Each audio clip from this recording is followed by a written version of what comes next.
All right. The practical guardian wants to know, do you have any specific things that you do or used to do to focus yourself during a competition and drown out the stress and jitters that he finds works with students in a class also? Drowning out stress or jitters, I think, is,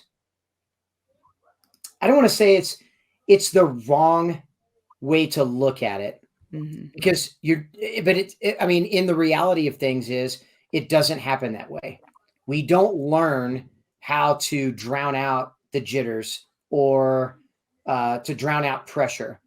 What we do is we either learn how to embrace the pressure and embrace, um, anxiety, and learn how to execute while embracing it, or we fail.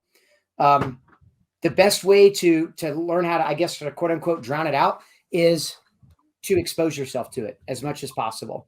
Your practice should mean something. Your dry fire should mean something. Holding yourself accountable should mean something.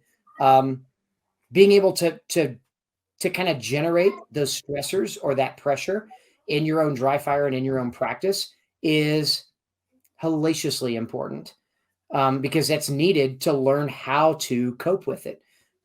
There's no way. I mean, like, and so think about it from a defense standpoint.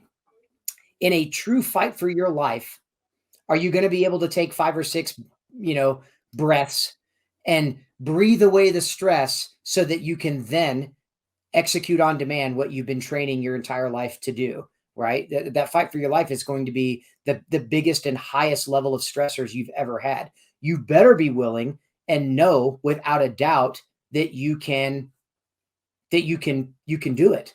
Mhm.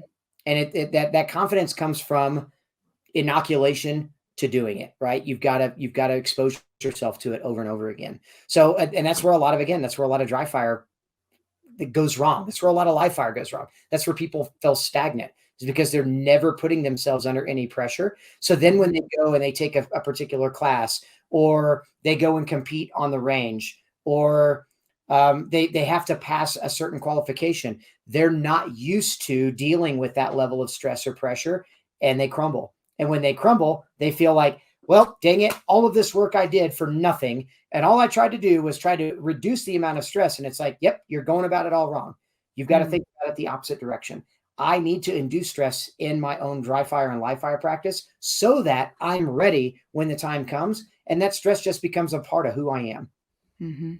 I That's can't so good. tell you the last time that I didn't feel like, I'm more scared when I don't feel stress. Like, even in the I literally, I'll step up to the line and I'll say, okay, make ready. And I'll look at the stage and I'll make ready. And then I'll kind of look at things. I put the gun in the holster and I might think to myself, like, hang on a minute. Like, what's wrong with me? Why do I not feel any pressure right now? To me, that's a bad sign. That means that tells me I'm not taking something as serious as I should. And that to Mhm. me that's a trigger for, okay, pay attention to what's going to happen next. Because if I falter or I fail or I push too hard and I wasn't ready to receive that stressor, then it's on me. Like, it wasn't oh, I messed this up or I screwed this up. It's, well, nope, I didn't put myself in the right frame of mind Right. to kind of execute within that level of pressure. Yeah, because isn't high performance, it's a balance. It's not, you're not on one particular spectrum of being like, "Ah," but you're also Exactly. not at the other end of being too comfortable, because then you can't perform well, right? Exactly. Think of it Yeah. this way, right? So think about like skydiving. Yeah. Right? Most skydivers stop jumping out of airplanes the moment it becomes boring. Mm. It's a known fact. Most guys are like, man, it just wasn't fun anymore. What do you mean it wasn't fun? It wasn't fun to jump out of a perfectly good airplane at 10,000 feet and plummet to your possible death with a bag attached to your backpack. And they're like, I've done it so many times. I don't feel the adrenaline. I don't feel the stressors. I don't feel the pressure or the anxiety. And a lot of Mhm. that is what's missing. And when it's missing, it becomes boring. And when it becomes boring, it becomes stagnant. When it becomes stagnant, we're not going to do it anymore. Right. Shooting, whether it's training, whether it's practice, whether it's competition, anything is going to be that same way.